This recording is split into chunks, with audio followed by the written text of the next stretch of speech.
अस्सलाम वालेकुम dear students, उम्मीद करती हूँ आप सब खैरियत से होंगे। आज हम करेंगे आपकी जो हम चैप्टर शुरू किया हुआ था बुराई नगर, उसी का ही एक सवाल नंबर है 7। सवाल नंबर 7 क्या है? जुमले पढ़कर तरतीब से अपनी कॉपी पर लिखिए। यहाँ लिखा हुआ है कॉपी पर लिखिए, आपने लिखने नहीं है। आपने क्या करना है, जुमलों की तरतीब जिस तरह बनती है आपने जस्ट जिस तरह ये मैंने नंबरिंग की है आपको एक एग्जांपल के तौर पे कि किस तरह आपने इनके ऊपर नंबरिंग, सिर्फ नंबरिंग आपने इन पे कर देनी है ताकि जब आप स्कूल आएँ तो हम जब कॉपी पे ये काम करें तो आप लोगों के लिए काम करने में आसानी हो। बड़े मज़ेदार सी ये कहानी बहुत मुख्तसर लिखी हुई है, लेकिन ये बेतरतीब लिखी हुई है। इसके जुमले तरतीब से नहीं हैं, जिसे आप जंबल गेम भी कहते हैं, जंबल अप हैं सारे। तो आपने इन तमाम जुमलों को एक तरतीब देनी है। जैसे पहला जुमला यहाँ लिखा है, वो खुराक की तलाश में बाग में गई।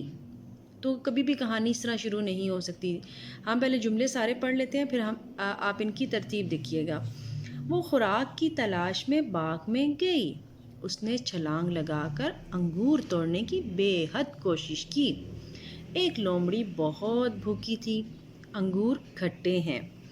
अंगूरों को देखकर उसके मुंह में पानी भर आया।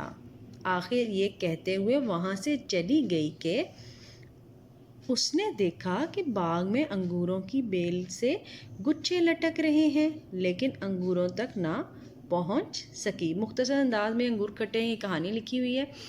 आपने तरतीब देनी है। जैसे अगर मिसाल के तौर पर हम तरतीब देते हैं, एक लोमड़ी बहुत भूखी थी, ये जुमला पहला होना चाहिए। फिर इसके बाद दूसरा जुमला क्या होना चाहिए? वो खुराक की तलाश में बाग में गई।